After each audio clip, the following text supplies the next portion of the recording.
وہ میں کچھ بھی۔ تمہاری ہمت کیسے ہوئی کہ تمہارے ہاتھ میری پاکٹ تک آئے؟ اتنی اجازت میں نے خود کو نہیں دی اور نہ کسی دوسرے تیسرے کو دیتا ہوں کہ وہ میری ذات تک پہنچے اور الجھے۔ اس کی سخت لہجے پہ اشنال اپنی آنکھوں میں آئے آنسوؤں کو ضبط کرنے لگی تھی۔ وہ 1 منٹ میں اسے دوسرا تیسرا کر گیا تھا۔ السلام علیکم، کیسے ہیں آپ سب لوگ؟ اچھا جی، لاسٹ قسط میں جو ہے ہم نے 130 پیج پہ ہم آئے تھے، اور اب بنا ٹائم ویسٹ کیے ہم نیکسٹ پڑھیں گے اسے۔ تو سٹارٹ کرتے ہیں۔ چھوڑے مجھے۔ وہ اس کی قربت میں بلکی اور پیچھے ہوئی تھی۔ وہ اس ستم گر کے بدلتے لہجے کو وہ سمجھ نہیں پا رہی تھی۔ وہ شخص عجیب نہیں بلکہ بہت عجیب تھا۔ اس کو دیکھا جو بمشکل اپنے آنسوؤں پر باندھ رہی تھی۔ اس کی رونے کی چغلی کھاتی آنکھیں، اس کا ریڈ انار چہرہ، اس کو رونے کی تیاری پکڑتا دیکھ مر اس سے پہلے کہ وہ اسے اپنے ساتھ لگاتا، وہ روتی ہوئی اسے اپنا آپ چھڑا کر باہر بھاگی تھی۔ جب کہ پیچھے لیٹا روشنال نے اسے جاتے دیکھا تو نگاہ اپنے ساتھ پڑے اس کے فون پہ پڑی تھی۔ فون اٹھا کے آن کیا تو وال پیپر پر اس کی پک دیکھی تھی، جو اس کی شرٹ میں پوز بنائے بالکل کیوٹ سی لگ رہی تھی۔ اس کی اپنے قریب آنے کی وجہ سمجھ آئی تو اس کے چہرے پر مسکراہٹ آئی تھی، اور اپنے غصے پر بھی غصہ آیا کہ کیوں اسے ڈانٹا تھا۔ اس کی تصویر پہ لب رکھے اور فون کھولنا چاہا، لیکن پاس ورڈ تھا۔ تقریباً 15 منٹ بعد کچھ سوچتے ہوا باہر نکلا تو اس کو لاؤنج کے صوفے پر سوتے ہوا پایا تھا۔ انویسنٹ اینگری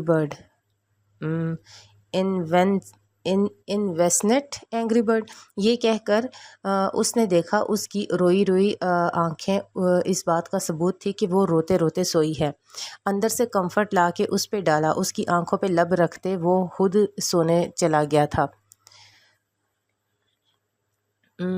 وہ صبح سے گھر سے نکلا ہوا تھا۔ پہلے اس نے بال کلر کروائے، روشنال کے کہے کے مطابق داڑھی ڈائی کروائی تھی۔ اپنی ہلکی داڑھی کو سنہری کلر کروا کے وہ اب عرفان درانی کے بنگلے پر کھڑا ہوا تھا۔ اس کی آنکھیں چندیا گئی۔ تقریباً یہ بنگلہ قریباً شیشے کا بنا ہوا تھا۔ اس ٹکلے نے یہ گھر بنا کر شیشے لگائے تھے یا شیشے لگوا کر یہ گھر بنایا تھا؟ منہ میں بڑبڑاتے اس نے مین ڈور کی بیل بجائی تو کوئی گارڈ باہر نکلا تھا۔ وہ کانوں میں ہینڈ فری ٹھونسے ساتھ ساتھ روشنال سے کانٹیکٹ میں تھا۔ اچھا، hello my name is America and I came from George. ہاں، hello my name is George and I came from America. اچھا، آئی تھنک یہ لکھنا تھا انہوں نے۔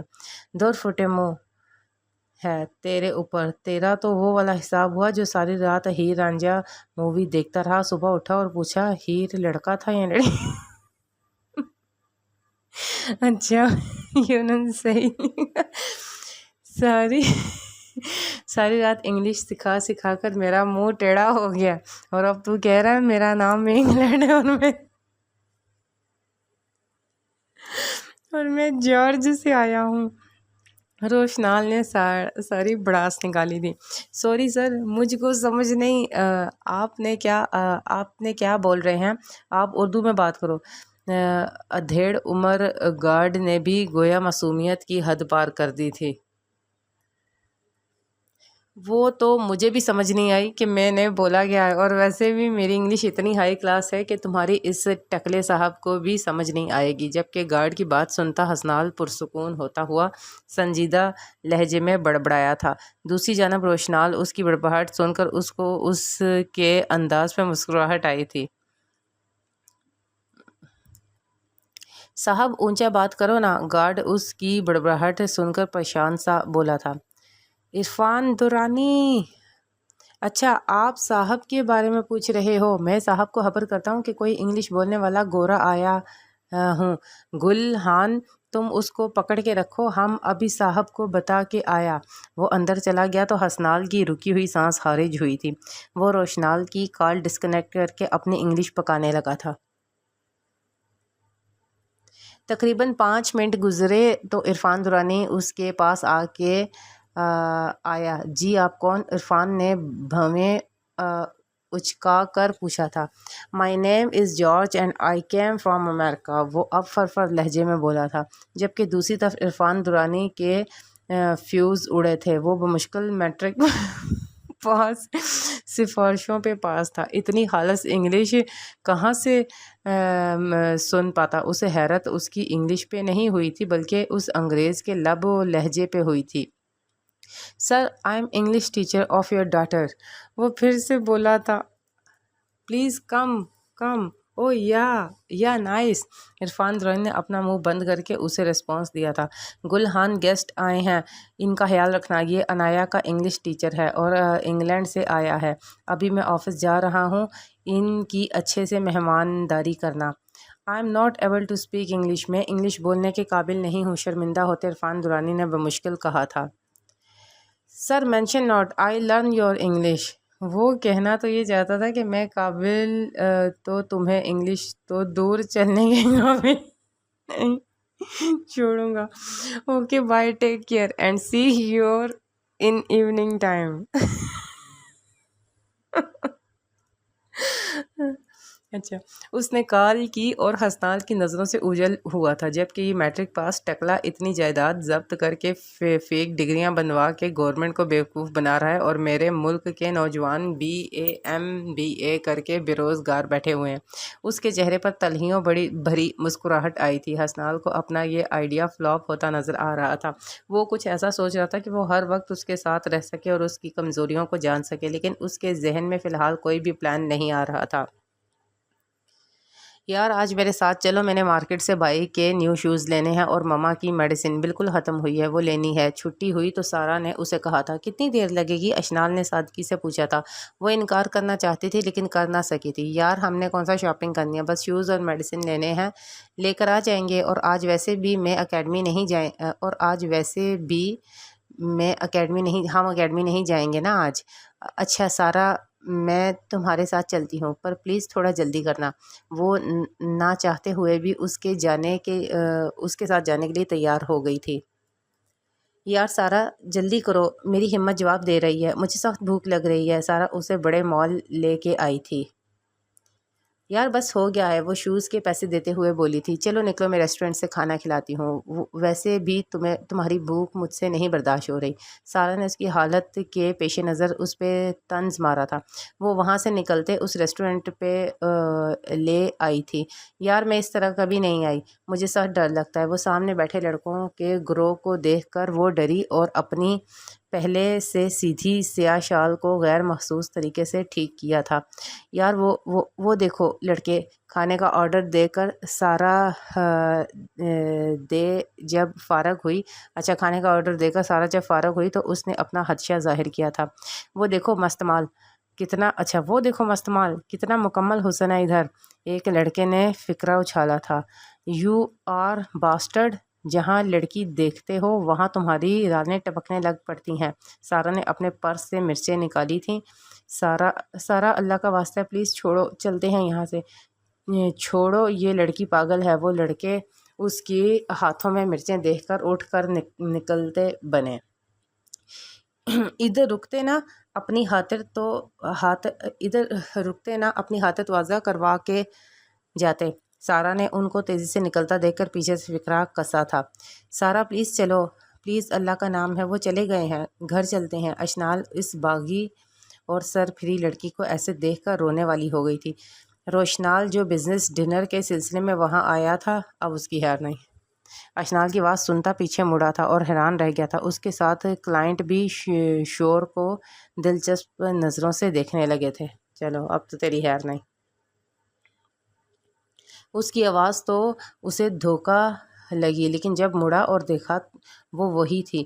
اس کی آنکھوں میں غضب اترا تھا۔ ایک ہاتھ سے منہ سے شال درست کرتی اور دوسرے ہاتھ سے ایک لڑکی کو پکڑ رکھا تھا۔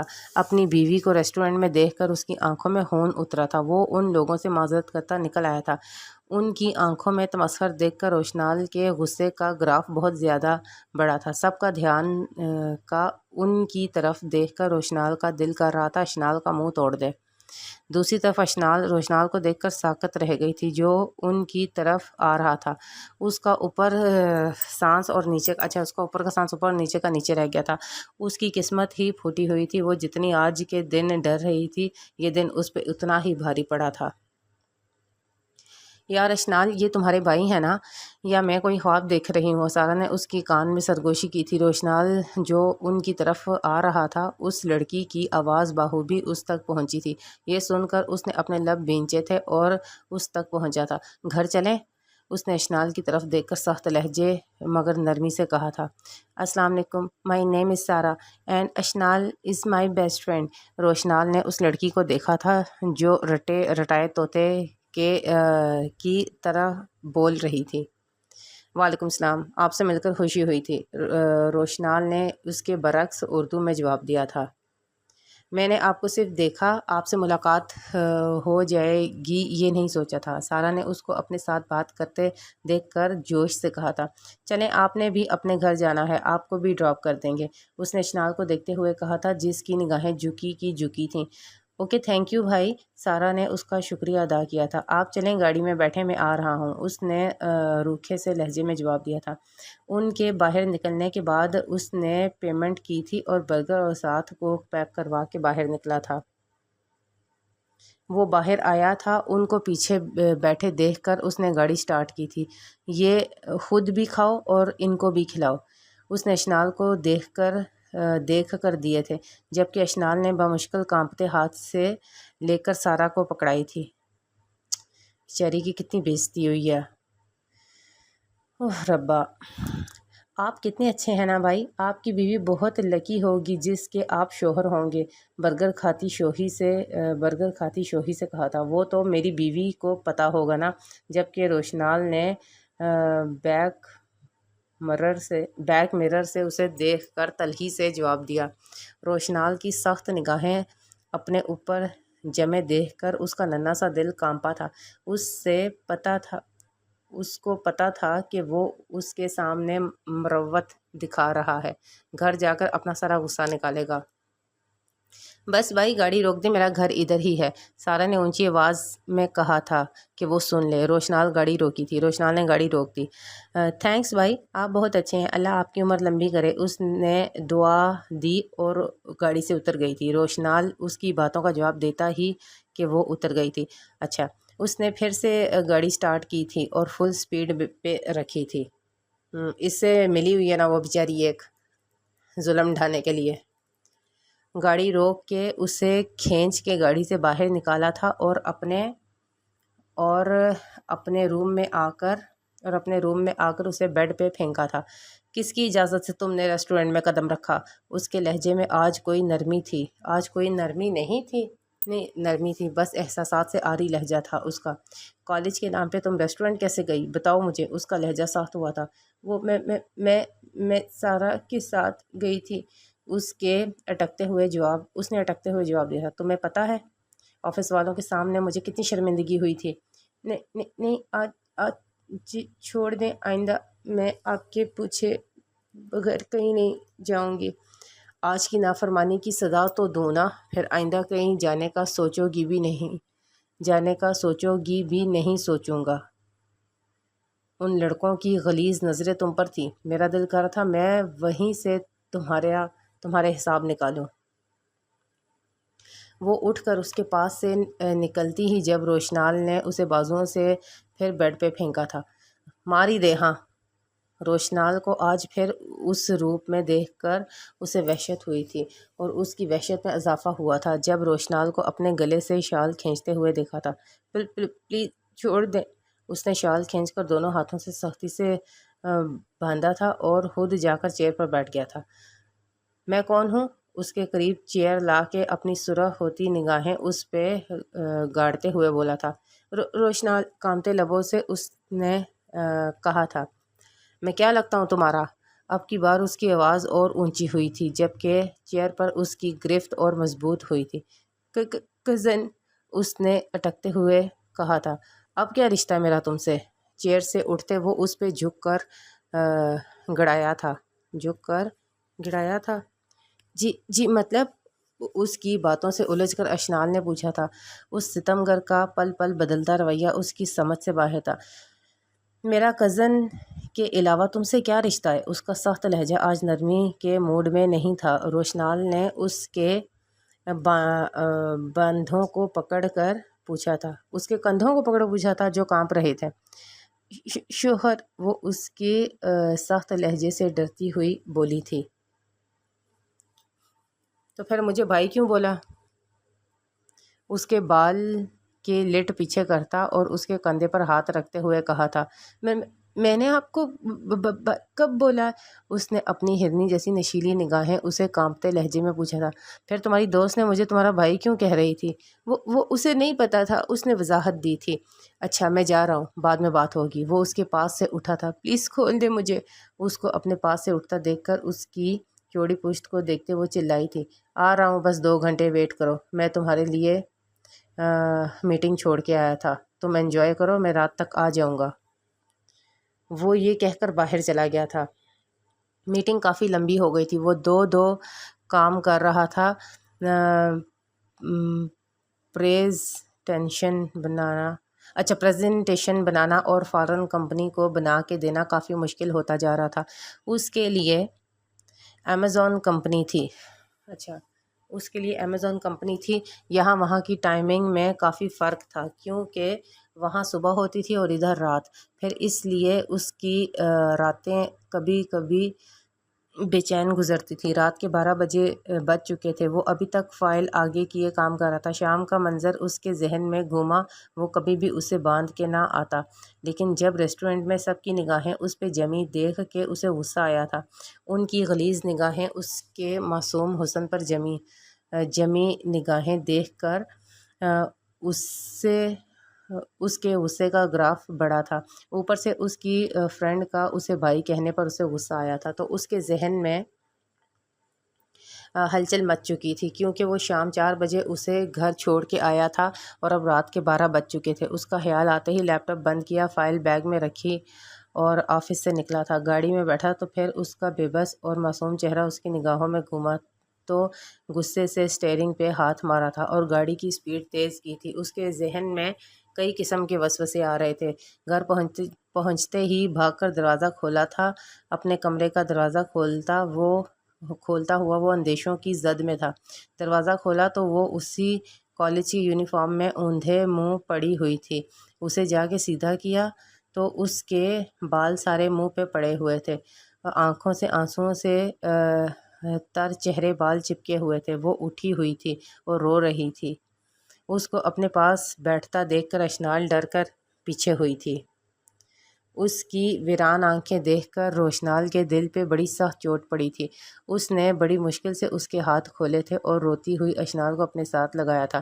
وہ اس کے سینے پر سر رکھے اس کے دیے گئے دکھ پر پہلے تو خوب روئی تھی، پھر اس کے پاس سے اٹھتی واش روم بند کر کے رونے لگی تھی۔ اشنال، دروازہ کھولو۔ اس کی رونے کی آوازیں باہر آ رہی تھیں۔ اس کا شدت سے بلک کر رونا روشنال کو تکلیف دے رہا تھا۔ اشنال پلیز، میں معافی مانگتا ہوں، آئندہ کبھی نہیں کروں گا۔ ڈانٹوں گی بھی نہیں؟ دروازہ کھولو۔ ڈانٹوں گا بھی نہیں؟ اچھا دروازہ کھولو۔ اس کو دھاڑے مار مار کر روتا ہوا دیکھ کر وہ پہلی بار التجائی ہوا تھا۔ اشنال پلیز، میں معافی مانگتا ہوں، آئندہ کبھی نہیں کروں گا۔ ڈانٹوں گا بھی نہیں؟ دروازہ کھولو۔ اس کو دھاڑے مار مار کر روتا ہوا دیکھ کر وہ پہلی بار التجائی ہوا تھا۔ اچھا 2 دفعہ لکھا ہوا۔ نہیں رہنا میں نے آپ جیسے جنگلی انسان کے ساتھ، دروازہ بند کر کے بول رہی ہے نہیں رہنا میں نے آپ جیسے جنگلی انسان کے ساتھ، میری زندگی تباہ کر دی آپ نے، مجھے اپنا قیدی بنایا ہوا ہے آپ نے، میری زندگی کو عذاب بنا دیا، میرا دم گھٹتا ہے آپ کی اس گھر میں، آپ مجھے قیدی کر کے مارنا چاہتے ہیں، میں تھک گئی ہوں، مجھے رہائی دے دیں، میرا دل کرتا ہے میں کھل کے سانس لوں، وہ سانسیں جو آپ نے قید کی ہیں۔ آپ سمجھتے ہیں میں آپ کی ملازمہ ہوں، ہر وقت کام کرواتے ہیں، آپ نے مجھے کسی محکوم کی طرح رکھا ہوا ہے، جب دل گیا مارا، جب دل گیا ڈانٹا، پلیز مجھے جانے دیں۔ آپ جب یہاں نہیں تھے تو مجھے میری زندگی جنت لگتی تھی، میں آپ کی غیر موجودگی میں میری زندگی میں سکون تھا۔ اس غلطی کی سزا آپ مجھے دے رہے ہیں جو میں نے کبھی کی ہی نہیں، جو میں نے کبھی کی ہی۔ آپ نے اس کے بدلے میری روح پر زخم لگائے، میرے دل کو بھی چھلنی کر دیا، پھر بھی آپ کی نفرت کی آگ ٹھنڈی نہیں ہو رہی۔ میں سمجھتی تھی آپ میرے سپر مین ہیں جو میرے سامنے کھڑی ہر مشکل کو ختم کر دیں گے، لیکن آپ نے میری زندگی ہی مشکل کر دی ہے، میری سانسیں تنگ کر دی ہیں۔ آپ کی گندی ذہنیت میں یہ بھی جائے گا کہ میں اکیلے کیسے آپ کی گندی ذہنیت میں یہ بھی جائے گا کہ میں اکیلے کیسے رہ لیتی ہوں۔ تو سن لیں، اب آپ نے مجھے تنہائیوں کا ساتھی کر دیا ہے۔ میں پر اس تلخی بڑی زندگی نے ایک بات تو سمجھائی ہے نا، جہاں احترام سمجھائی ہے نا، جہاں احترام اور سچا خلوص وہاں رشتے بڑھائیں، ورنہ تنہائی آپ کی بہترین ساتھی ہے۔ اور ایک بات اور، اسے میری ضد سمجھیں یا گزارش، مجھے آزاد کر دیں پلیز۔ آپ نے میری زندگی بالکل قید کر دی ہے، میری زندگی کو اسیر بنا دیا ہے، رہائی دے دیں مجھے پلیز۔ پر آپ تو غاضب ہیں جو میری خوشیاں غصب کر گئے، میری زندگی میں آگ لگا کے۔ آپ تو پرسکون سو جاتے تھے پر مجھے نیند نہیں آتی تھی، میں ساری رات عذابوں سے گزرتی تھی۔ وہ رب آپ سے میرے درد کا حساب لے لے گا۔ میں نے اپنا فیصلہ اللہ پہ چھوڑ دیا ہے، وہ اللہ میرے درد کا حساب لے گا۔ وہ چیخ کے روتی ہوئی اپنے لفظوں سے اس کا دل جلا گئی تھی، وہ تو آگے پچھلے سارے حساب بے باک کر گئی تھی، جبکہ اس کے الفاظ سن کر باہر بیٹھا روشنال آج اس کے لفظوں سے ہار گیا تھا۔ اس کے دل پہ ایسے لگتا تھا کسی نے زوردار برچھی ماری ہو اور خون جیسے رس رس کے اندر ہی جم گیا ہو۔ وہ تو اسے زمانے کی بے رحم نظروں سے بچانا چاہتا تھا، کسی سایہ دار درخت کی طرح اس پر چھاؤں کرنا چاہتا تھا، پر وہ بھول گیا تھا کہ جسم پر لگے زخموں کا علاج تو ہو جاتا ہے لیکن دل اور روح پر لگے زخموں کا علاج ناممکن ہے۔ اس کے لفظوں پر روشنال کی روح پر تازیانے لگے تھے، وہ خالی خالی دل لیے صوفے پر ہی لیٹ گیا تھا۔ روشنال کو تو محبت تھی اس سے، اس کے لیے اس کا خیال رکھنا چاہتا تھا، ہاں اچھا خیال رکھ رہا تھا، بے شرم سایہ بن کر ساتھ رہنا چاہتا تھا، لیکن اپنی اس محبت کے لفظ سن کر بے بس ہو گیا تھا۔ کون سا محبت والا کام کیا اس آدمی نے؟ محبت لکھنے میں تو بہت چھوٹا لفظ ہے، مگر یہ محبت انسان کو ہمیشہ بے بس کر دیتی ہے، کبھی چھاؤں بن کے سایہ دیتی ہے تو کبھی دھوپ بن کے کسی تپتے صحرا میں لا کھڑا کرتی ہے۔ اس کو بھی ایسا لگ رہا تھا کہ وہ اس تپتے صحرا میں کھڑا ہے، سخت لگی ہے اور راستہ بھی مل گیا مگر اسے منزل نہیں مل رہی۔ وہ سچ کہتی تھی کہ اس نے اسے قید کیا ہے اور اپنی محبت میں اس کو قید نہیں کرنا چاہتا تھا۔ سوچتے سوچتے وہ نیند کی وادیوں میں چلا گیا۔ ابیہا علی ناول۔ صاحب یہ تمہارا 2 روپے کا سکہ گر گیا تھا، وہ داڑھی والا شخص عرفان درانی کے پیچھے آتا ہوا بولا تھا۔ کون ہو تم؟ ہر دوسرا تیسرا فقیر یہاں گھسا ہوتا ہے۔ عرفان درانی اس شخص کے حلیے کو دیکھتا ناگواری سے بولا تھا۔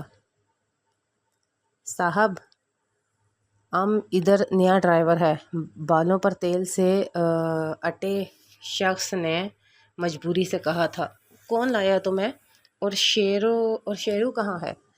ہر دوسرے تیسرے دن فقیر گھسا ہوتا ہے یہاں۔ صاحب کو شیر خان لایا ہے۔ صاحب جی شیرو کا بھائی ہے، شیرو بیمار تھا اس لیے آیا ہے، وہ ادھیڑ عمر شخص پریشانی سے بولا تھا۔ چلو جی اس کی کمی تھی، عرفان درانی نے ایک طاہرانہ نظر اس پہ ڈالتے ہوئے کہا، جو پھٹے ہوئے کپڑوں پہ سر پہ سرخ رنگ کا پرنا رکھے بے بسی کی تصویر تھا۔ عرفان درانی نے ایک نظر اسے دیکھا جو خلیے سے شیرو کا بھائی لگ رہا تھا۔ شیرو جو اس کا بہت ہی ڈرائیور تھا پرانا، اس کو اپنی اترن دے کر عرفان درانی نے اسے بے بس کیا ہوا تھا۔ وہ اسے اپنے کپڑے دیتا تو شیرو انسان مند نظروں احسان مند نظروں سے اسے دیکھتا اور دعائیں دیتا رہتا۔ صاحب کتھے جان رہا؟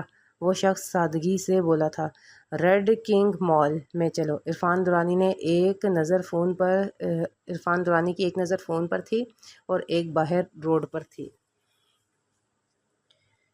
صاحب او کی بلائے، وہ شخص تو سادگی میں گویا شیرو کو بھی پیچھے چھوڑ گیا تھا۔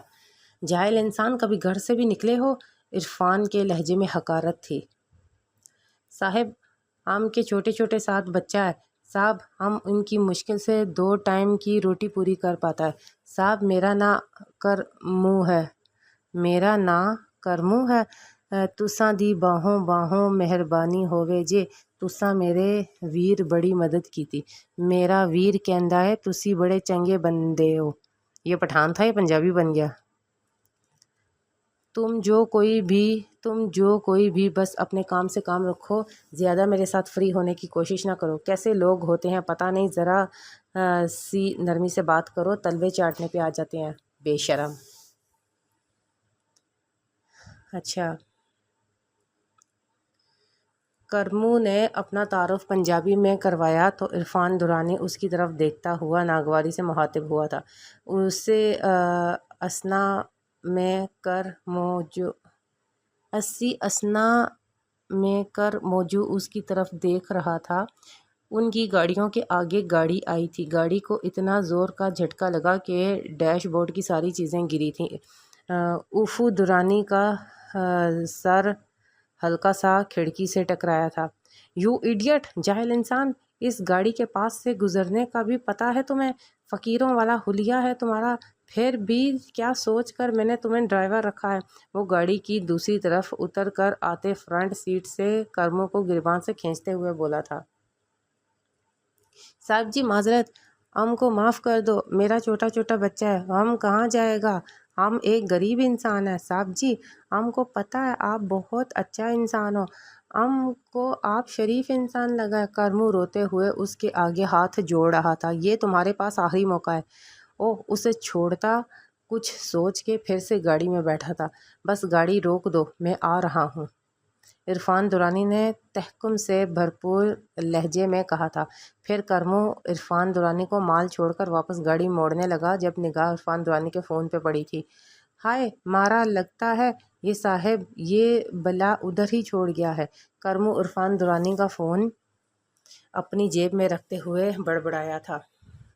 ابھی حالی ناول اشنال، جس نے رو رو کے اپنے دل کی بڑاس نکال لی تھی، اب باہر نکلنے سے ڈر رہی تھی کہ وہ اس کا بہت برا حشر کرے گا۔ اس کی ہرنی جیسی آنکھیں دکھ رہی تھیں۔ اس شخص کا خوف علیحدہ سے غالب تھا۔ کالج کے یونیفارم پانی میں بیٹھے رہنے سے وہ بھیگ چکی تھی۔ اس پہ اپنے دل کی بھڑاس نکال کے وہ گھنٹے سے باتھ ٹب میں بیٹھی تھی۔ اب سردی سے کانپ رہی تھی۔ وہ تو غصہ دکھا چکی تھی پر اب جیسے دل کو چین نہیں تھا۔ وہ سوچ رہی تھی کہ اس شخص کو باتیں سنا کر اس نے اچھا نہیں کیا تھا۔ اپنے آنے والے وقت کا سوچ کر اس کی سانسیں ڈوبنے لگی تھیں۔ باہر کسی بھی قسم کی آواز نہ پا کر اس نے ٹاول اپنے اوپر لیا اور آہستہ سے دروازہ کھول کر باہر نکلی تھی۔ روم میں نیم اندھیرا پا کر اسے پتہ تھا کہ وہ سو چکا ہے، اس لیے چاہتی تھی کہ وہ آرام سے کھسک کر اپنے روم میں چلی جائے، لیکن اس سے پہلے بیڈ سے اپنی کتابیں ساتھ لے کر جانا چاہتی تھی۔ روشنال سر پہ ہاتھ رکھے بالکل سیدھا سویا ہوا تھا۔ اسے پتہ تھا کہ وہ مکمل نیند میں ہے، اس لیے آرام سے اس کے پاس اپنی کتابیں اٹھانے کے لیے ہاتھ بڑھایا تھا، لیکن پاؤں گیلے ہونے کی وجہ سے اس کا پاؤں رپٹا تھا کہ ٹپکا تھا۔ وہ ان کتابوں کے اوپر گری تھی۔ اچھا، رپٹا تھا یعنی وہ کیا کہتے ہیں، سلپ ہو گئی تھی۔ وہ ان کتابوں کے اوپر گری تھی جو وہ اٹھانے لگی تھی۔ وہ آہستہ سے اٹھنے کی کوشش کرنے لگی۔ جیسے اس کی نظر اوپر اٹھی اور اس کے چہرے پر پڑی تو دل جیسے دھک سے رہ گیا تھا۔ اس کی نظر اس کے کشادہ چہرے پر پڑی جو اسے تھوڑی دور سویا ہوا تھا۔ وہ اس کی چلتی سانسیں روک گیا تھا۔ وہ سانس روک کر اس کو دیکھے گئی تھی۔ اشنال بخت کو یہ شخص آج سے پہلے اتنا حسین نہیں لگا تھا۔ لیمپ کی ہلکی ہلکی روشنی میں وہ شخص روشنیاں بکھیر رہا تھا۔ اس کی بڑی بڑی کشادہ آنکھیں تو بند تھیں، فراخ پیشانی پہ ہلکے ہلکے بکھرے بال، مضبوط کسرتی وجود، ایک ہاتھ کشادہ سینے پہ پڑا ہوا تھا۔ پھر اس کی نظریں اس کے سفید بازوؤں پہ ٹکیں جس پہ بندھے گھڑی بھی صرف اور صرف اس شخص کے ہاتھ میں بندھے جانے سے لاکھوں کروڑوں کی معلوم ہوتی تھی۔ سیاہ رنگ کے لباس میں سویا وہ شخص اس کے دل کی ہستی کو برباد کر گیا تھا، گویا وہ سیاہ رنگ تو بنا ہی اس کے لیے تھا۔ اس کے خراٹوں کی ہلکی ہلکی آواز سن کر اسے احساس ہوا کہ وہ اس کے اتنے قریب پڑی ہوئی ہے۔ وہ جھٹ سے اچھلی، دل کی حالت بدلی تو سوئے ہوئے روشنال بخش سے بھی نظریں چرا لی تھیں۔ اس کا سفید چہرہ حیا کی لالی سے سرخ ہوا تھا۔ وہ گھبرا کر تھوڑی پیچھے ہو کر اٹھ بیٹھی تھی۔ اس کو اپنے چہرے پر قطرے محسوس ہوئے تو اپنا پسینہ صاف کرنے لگی۔ یہ کیسا احساس تھا جس نے اس کے دل کو جھگڑ لیا تھا؟ آج سے پہلے تو اسے کبھی ایسا محسوس نہیں ہوا تھا۔ یہ پہلی دفعہ تھا۔ اس کے چہرے پر کوس و قزح بکھری تھی، حالانکہ وہ شخص کے کتنی بار قریب گئی تھی، لیکن اس کے پاس جانے سے اسے ڈر ہی محسوس ہوتا تھا۔ اس سے پہلے وہ شخص جاگتا، وہ اپنے دھک دھک کرتے دل کو سنبھالتی جلدی سے اپنے روم میں آ گئی تھی۔ اس کو اپنے روم میں آئے گھنٹہ ہو گیا تھا، لیکن نیند اس کی آنکھوں سے کوسوں دور تھی۔ وہ کروٹ پہ کروٹ کیے سونے کی کوشش میں لیٹی ہوئی تھی، لیکن اس دل کا کیا کرتی جو ساتھ والے کمرے میں خود سے بے خبر سوئے ہوئے دشمنے جاں کے پاس چھوڑ آئی تھی، اس کے نام لگا آئی تھی۔ وہ جب بھی آنکھیں بند کرتی، بار بار آنکھوں کے سامنے وہ مضبوط قلعے جیسا شخص آ جاتا تھا۔ وہ اب اپنے لفظوں پہ غور کر رہی تھی جو اس سے سنا کے آئی تھی۔ بے بسی کے احساس سے اس کی آنکھوں میں آنسو آ گئے تھے۔ کتنی صفاکی سے اس نے کہا تھا کہ مجھے اپنی قید سے رہائی دو۔ آنسو آنکھوں سے بہہ رہے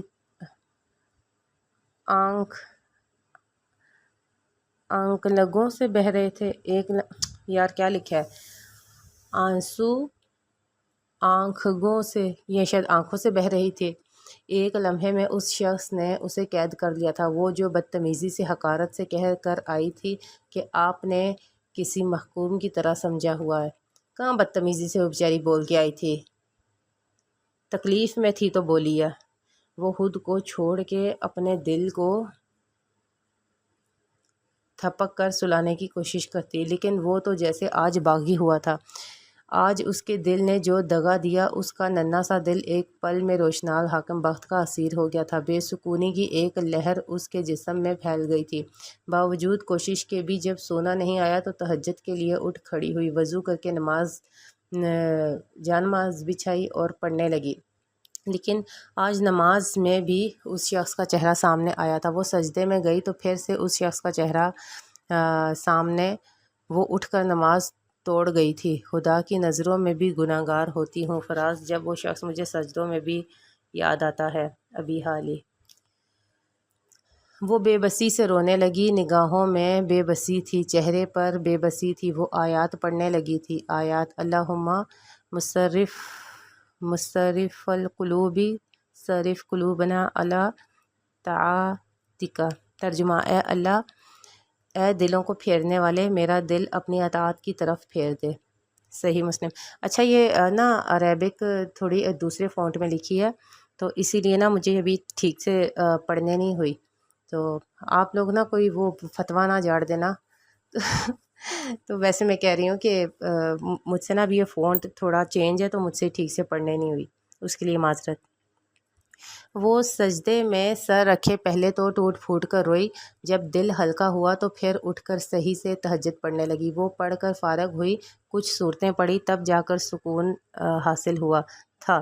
تہجد ادا کرنے کے بعد وہ کتنی دیر تک سجدے کی حالت میں پڑی رہی۔ سبحان اللہ، سبحان ربی الاعلیٰ، اور جتنا سکون سجدے میں دنیا کے کسی کونے میں نہیں۔ بے شک اشنال بخت پہلی لڑکی تھی جس کو محبت ہوئی۔ وہ خوش نہیں ہوئی بلکہ دھاڑے مار مار کے روئی تھی۔ وہ جانتی تھی یہ محبت اس کے دل کا روگ بن جائے گی۔ وہ بے بسی کے احساس سے روئی تھی۔ وہ اس کا محرم تھا لیکن اس سے محبت تو اس کا چین و سکون تباہ کر گیا تھا۔ لوگ محبت کرتے ہیں تو لطف پاتے ہیں۔ اس نے محبت کی تو ایسے محسوس ہوا جیسے محبت اس کے گلے میں عذاب کا چین بن کر لٹک رہی ہے۔ وہ ساری رات اس عذاب سے چھٹکارا پانے کی کوشش کرتی رہی لیکن وہ محبت کسی عذاب کی طرح اس پہ مسلط ہو گئی تھی۔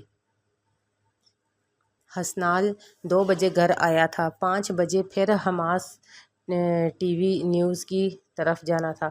گھر میں مکمل خاموشی تھی۔ راتوں کو جاگ جاگ کر اس کی آنکھوں پہ ہلکے آ گئے تھے۔ ہر طرف سناٹا ہی سناٹا تھا۔ وہ پہلے اپنے روم میں گیا، فریش ہوا۔ پہلے اسے سخت بھوک لگی ہوئی تھی۔ پھر کچھ سوچتا اپنے کپڑے بیگ میں رکھتا دبے پاؤں سیڑھیوں پہ چڑھا تھا۔ اس کے روم میں آیا تو دروازہ لاک تھا۔ 2-3 باہر ہلکے سے گھمانے سے دروازہ کھلا تھا۔ 2-3 بار ہلکے سے بجانے سے مطلب دروازہ کھلا تھا۔ لائٹ آف تھی۔ وہ سوئچ بورڈ کے پاس گیا اور لائٹ آن کی اور بیڈ پہ کمبل میں لپٹے وجود کی طرف دیکھا اور پھر بیڈ کی طرف قدم بڑھائے تھے۔ اے چلغوزی اٹھیں، مجھے کھانا گرم کر کے لا دیں۔ وہ اس کے بیڈ پر بیٹھتا پہلے اس کے منہ پر ہاتھ جمایا، پھر اپنی بھوک کا ذکر کیا کہ کہیں وہ چیخ نہ پڑے۔ چھوڑو، اٹھو۔ منال جس کی آنکھ اس کے اپنے اوپر ہاتھ پڑے رہنے سے کھلی تھی وہ اس کی گرفت میں پھڑپھڑا کر رہ گیا جو اس کے اوپر جھکا ہوا تھا۔ چپ، میں ہٹاتا ہوں۔ آپ کی آواز نہیں نکلنی چاہیے۔ وہ اس کی حیرت سے پھٹتی آنکھیں دیکھ کر آرام سے بول رہا تھا کہ کیا مسئلہ ہے تمہارے ساتھ آوارہ انسان؟ خود تو دن رات آوارگیاں کرتے ہو، ہر وقت گھر سے باہر رہتے ہو، رات کے 2 بجے آ کر کھانا مانگتے ہوئے تمہیں شرم آنی چاہیے۔ وہ اس کے ہاتھ اٹھانے کے بعد زور سے چیخی تھی۔ چھوڑیں، اٹھیں، شاباش، مجھے بھوک لگی ہوئی ہے، کھانا گرم کر کے لائیں۔ وہ اس کی باتوں کو نظر انداز کرتا اس کے صبیح چہرے پر نظر ڈالتا سنجیدگی سے بولا تھا، میں تمہارے باپ کی ملازمہ نہیں ہوں تو اٹھا کے سے باہر کیوں نہیں پھینکتا؟ بدتمیز کو ملازمہ نہیں ہوں، کیا تماشا بنایا ہوا ہے؟ میں تمہارے باپ کی ملازمہ نہیں ہوں جو لاڈ صاحب کو اٹھ کر کھانا لا کر دوں۔ وہ اس کی طرف دیکھتی غصے سے بولی تھی، میرے باپ کی ملازمہ نہیں ہے پر میرے ہونے والے 10-12 بچوں کی ماں تو ہیں۔ چلیں شاباش آپ کو میرے 10-12 بچوں کا واسطہ۔ اس کے چہرے پر سنجیدگی مگر انداز میں شرارت تھی۔ حسنال تم آج بچو گے نہیں۔ وہ پہلے تو اس کی بات سر سے پاؤں تک سر ہوئی پھر اس کے بالوں کو پکڑتی چیخ اٹھی، آپ جا رہی ہیں یا آپ سے کروں 2 ہاتھ؟ وہ اپنی نیند سے بھرپور آنکھوں کو کھولتا مانی ہیزی سے بولا تھا، بیچارہ جا رہی ہوں، تھرکی انسان۔ وہ اس کے بالوں کو چھوڑتی اٹھ کھڑی ہوئی تھی، چپل پہن کے گلے میں دوپٹہ ڈال کے بیڈ سے اٹھی تھی۔ اسے پتا تھا کہ وہ اس کے پاس بیٹھی تو وہ ہام ہاں اسے چھیڑتا رہے گا۔ جب اس کے جانے کے بعد حسنال اس کے بیڈ پہ ہی لیٹ گیا۔ ایک تو سارا دن کام پہ رہنے کی وجہ سے، تھکن کی وجہ سے اس کا برا حال تھا، اوپر سے اب صبح نکلنا بھی تھا۔ منال آج خالہ کی غیر موجودگی میں پورے 2 ہفتوں بعد آئی تھی۔ نہ خالہ اسے بلا رہی اور نہ تایا، اور جس دن سے ان کو اس کی حقیقت کا پتہ چلا تھا اس دن کے بعد سے خالہ کا رویہ اس سے اکھڑا ہوا تھا۔ تایا ابو اسے نظریں بھی جب دیکھتے بے روحی سے دیکھ کر گزر جاتے تھے۔ ایک آغا جان کا رویہ اس کے ساتھ تھوڑا ٹھیک تھا، باقی اس کی سگی ماں کا رویہ بھی بدل گیا تھا۔ بس ایک حسنال ہی تھا جو اس کے اداس چہرے پہ مسکراہٹ لاتا تھا۔ اس نے ہاٹ پاٹ کا ڈھکن اٹھایا تو روٹی نہیں تھی۔ فریج کھول کے دیکھا، سالن پڑا ہوا تھا۔ اس نے چولہے کا فلیم آن کیا، فریج سے آٹا نکالا اور پیڑا بنانے لگی۔ روٹی توے پہ ڈال کے ایک طرف سالن گرم کیا اور دوسرے ہاتھ روٹی پکا رہی تھی۔ روٹی پکانے کے بعد ہاٹ پاٹ میں رکھی اور ساتھ دوسری روٹی بنا کے ہاٹ پاٹ میں رکھی اور سالن بھی ساتھ رکھا تھا۔ کیبنٹ سے بوتل نکال کر سنک سے بھر کے ہاٹ پاٹ اور بوتل ایک سائڈ پہ رکھی اور جو چیزیں اس نے استعمال کی وہ سمیٹی اور لائٹ آف کر کے کھانا لے کر اوپر آ گئی تھی۔ واپس آئی تو وہ سویا ہوا تھا۔ وہ اس کے پاس بیٹھی اور ہاتھ آگے بڑھایا اسے اٹھانے کے لیے، پر کچھ سوچتی ہوئی رک گئی تھی۔ اس کی بند آنکھوں کے نیچے گہرے حلقے اس کے ریجگے جاگنے کا پتہ دے اس کی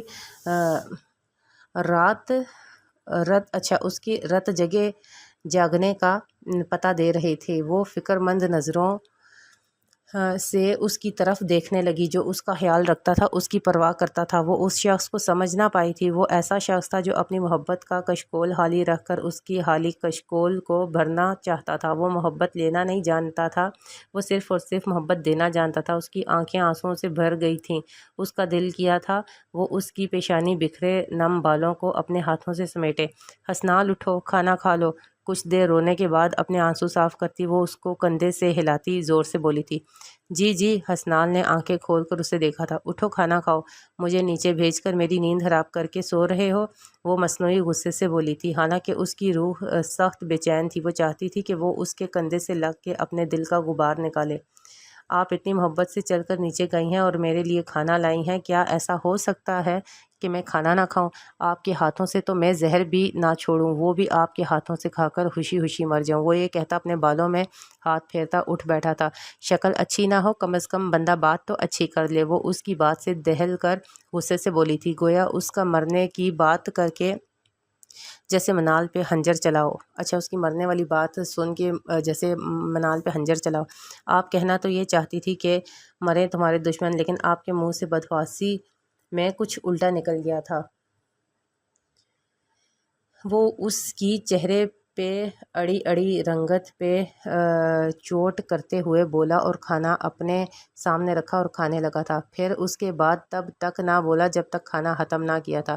اب مجھے 4:30 تک اٹھا دینا آپ، میں نے پھر آوارہ گردی کے لیے نکلنا ہے۔ وہ شرارت سے برتن سائڈ ٹیبل پر رکھتا ہوا بولا تھا، میری طرف سے جہنم میں جاؤ آوارہ انسان۔ وہ اس کی بات پہ چڑھ کے بولی تھی، آپ کو بھی ساتھ لے جاؤں گا، آخر کو میری شریک حیات ہیں، میرے ہونے والے 10-12 بچوں کی ماں ہیں، آپ کو ساتھ لے کے جانا کیسے بھول سکتا ہوں؟ سوال ہی نہیں پیدا ہوتا کہ میں تمہارے ساتھ جنگلی انسان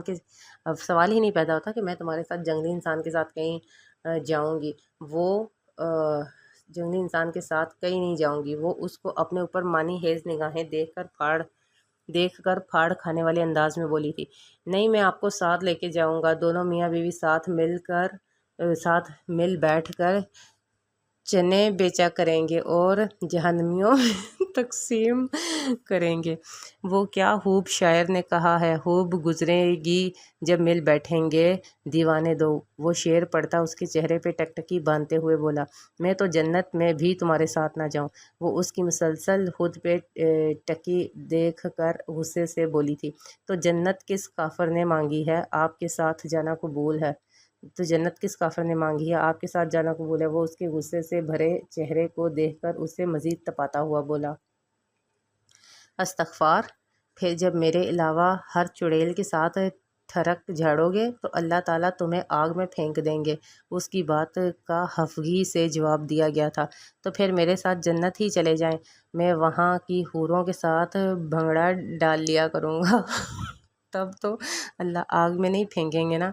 وہ جو اس کو اللہ سے ڈراتے ہوئے معصومیت سے بولی تھی، حسنال کو اس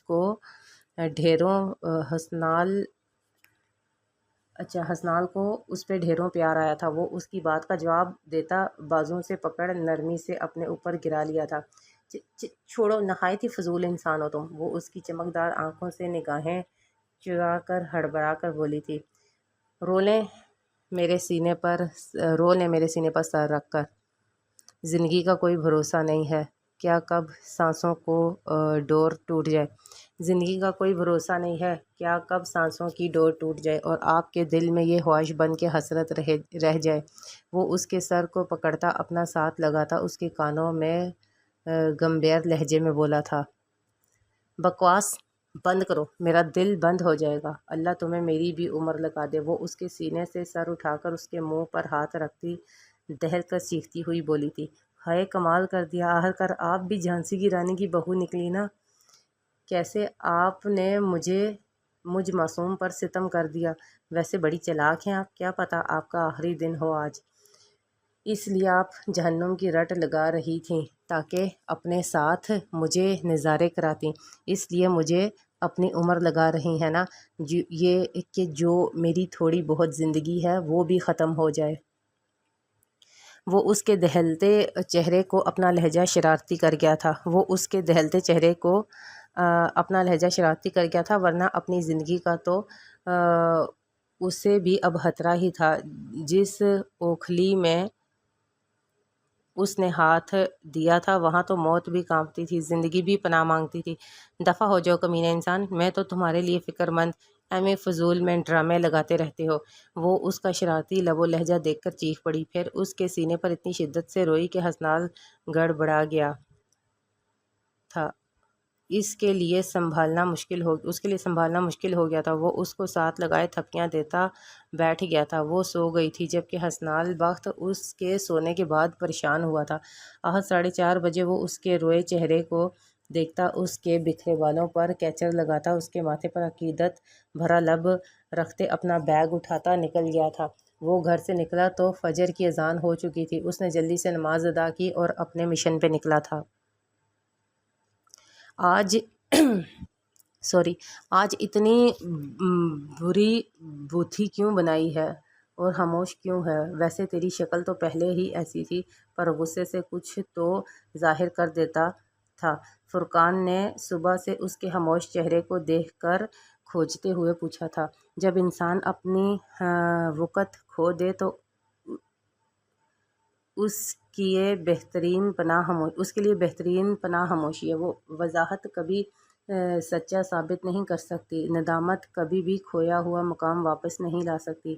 ہاں میرے دوست، خاموشی مزید تذلیل سے بچا لیتی ہے۔ وہ گہرے مگر اداس لہجے میں خلا میں گھورتے ہوئے اس سے مخاطب ہوا تھا۔ کیا ہوا ہے تجھے میرا دوست؟ ایسے پریشان تو اچھا نہیں لگتا۔ کیا ہوا ہے تجھے میرے دوست؟ تو ایسے پریشان اچھا تو نہیں لگتا۔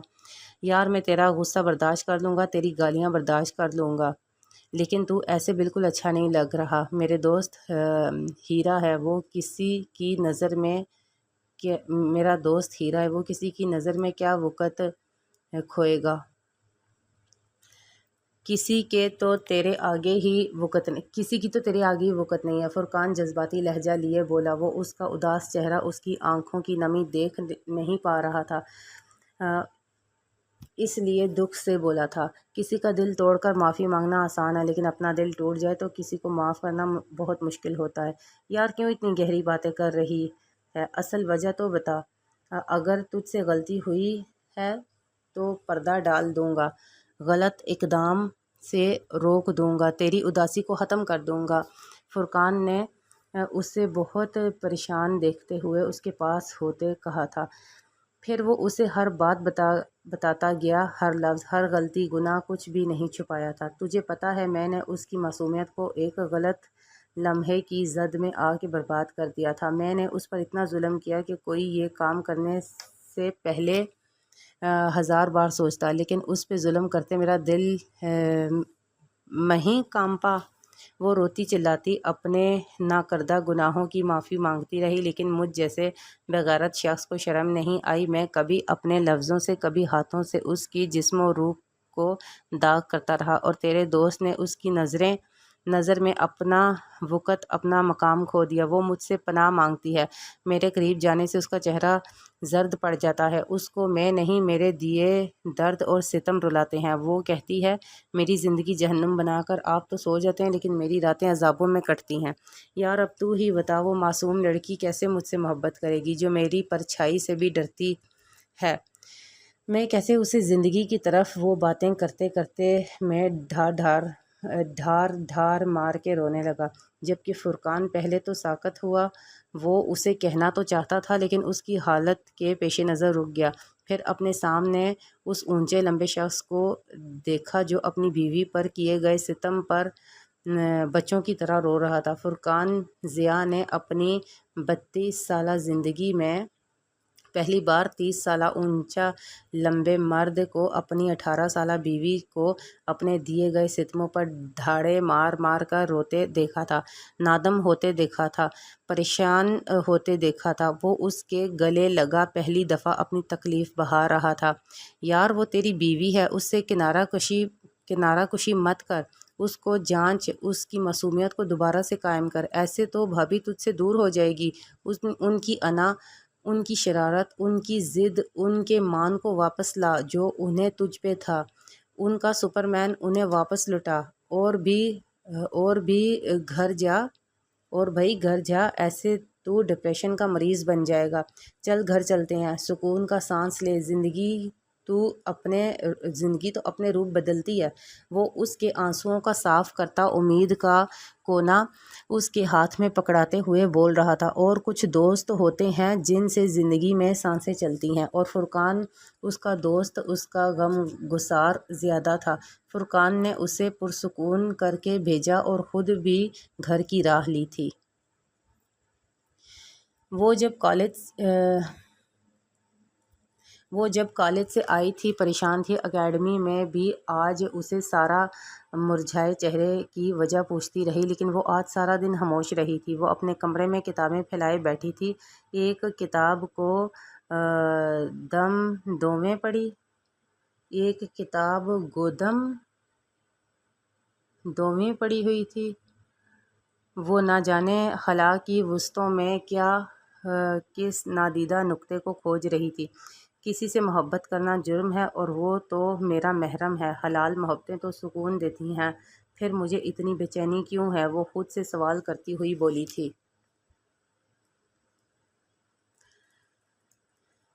بس آج اتنا ہی پڑھ لو یا اور پڑھوں؟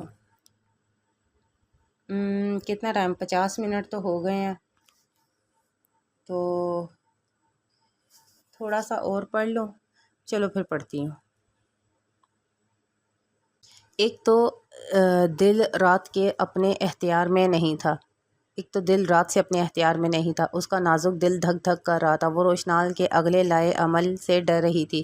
مغرب کی اذان سنتی نماز ادا کی اور کمرے سے باہر آئی تو کچن میں چلی آئی تھی۔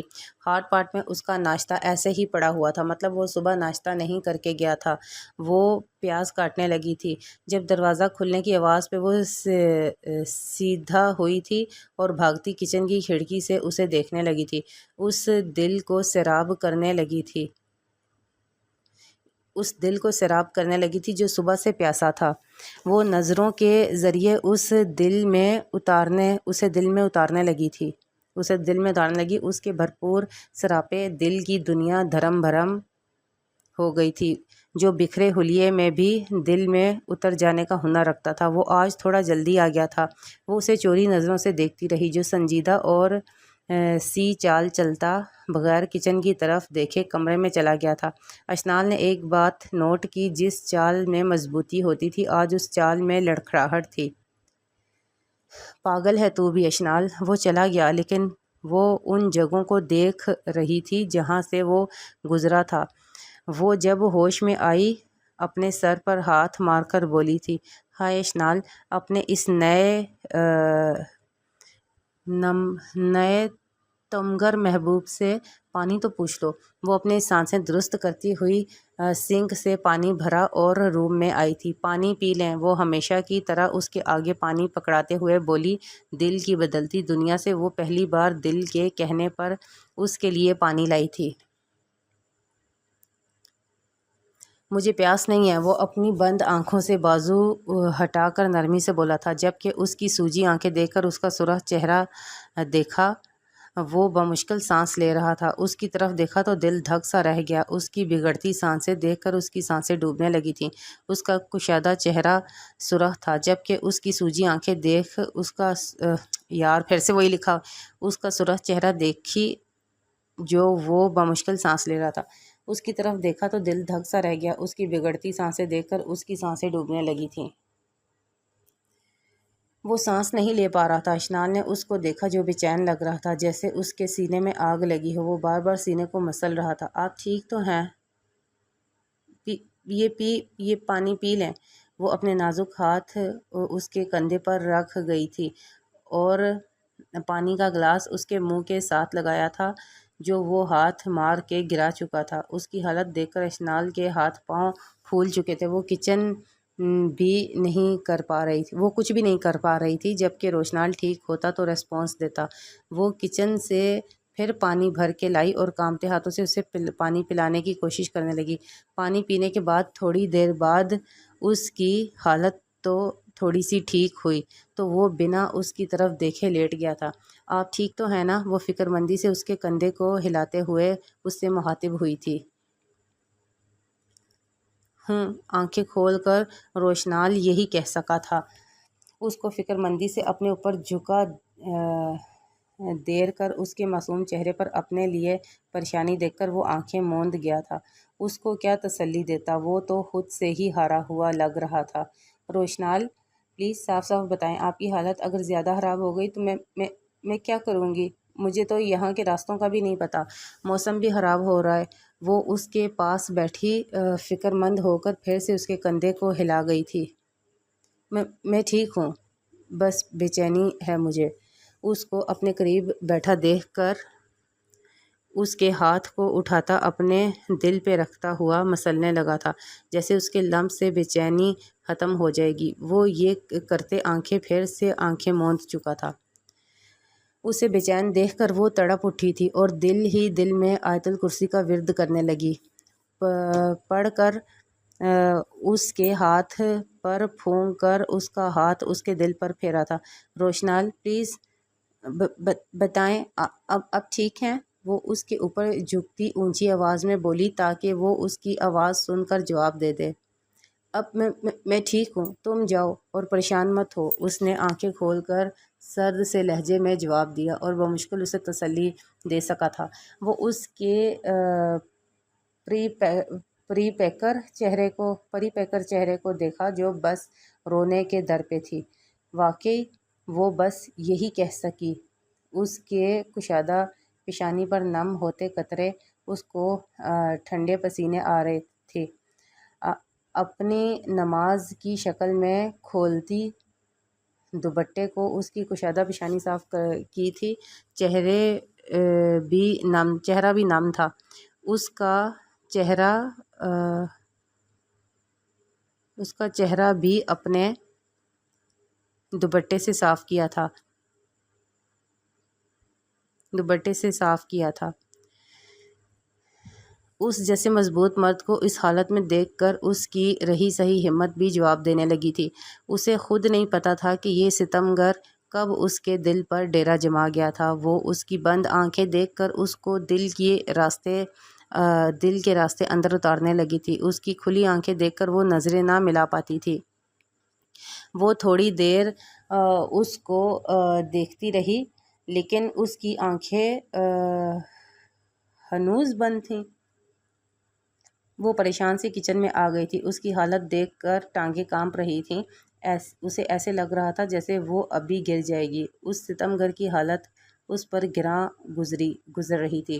باہر سے بادل گرج رہے تھے۔ وہ ٹیرس کے قریب آئی، موسم دیکھا جو خراب لگ رہا تھا۔ بارش ہونے کے آثار معلوم ہو رہے تھے۔ خراب موسم دیکھ کر خوف کی لہریں اس کے اندر سرایت کرنے لگی تھیں۔ کافی دیر کھڑے رہنے وہ وہاں سے ہٹی، کچن میں آ کے سالن تیار کرنے لگی۔ سالن تیار کر چکی جب مغرب کی اذانیں ہونے لگی تھی وہ آنچ آف کر کے کچن سے نکلی اور ایک دفعہ کمرے میں جھانکی کہ اس کی طبیعت معلوم کر کے آئے۔ ڈور سے ہی دیکھا تو اس کو سوتا ہوا پایا۔ اس کو سوتا ہوا دیکھ کر وہ اپنے روم میں آ گئی تھی۔ اب تو پڑھائی کا بھی دل نہیں کر رہا تھا، لیکن وضو کر کے نماز ادا کر کے سورہ واقعہ پڑھ کے وہ پھر سے کچن میں آئی اور آٹا گوندھنا شروع کیا۔ آٹا گوندھا کہ تقریباً عشاء کے قریب روٹیاں ڈال کے رکھیں اور میز پر رکھیں۔ باہر بارش کی آواز سنتی اس نے پردے بند کیے، سب کمروں کے ڈور بند کیے تھے اور اس کے روم میں جو ابھی تک سو رہا تھا۔ روشنال، 2 دفعہ پکارنے پر بھی وہ ٹس مس نہ ہوا۔ اس کے اندر خوف کی ایک لہر آئی تھی۔ وہ اس کے پاس بیٹھی تھی۔ بس آج کے لیے اتنا ہی ہے، پھر جو ہے نیکسٹ ہم پڑھیں گے دوسرے ایپیسوڈ میں، اور آپ کو یہ کیسا لگا آپ مجھے ضرور کمنٹ میں بتائیے گا، اور ناول کیسا جا رہا ہے یہ آپ ضرور مجھے بتائیے گا۔ تب تک کے لیے اپنا خیال رکھیے، اللہ حافظ۔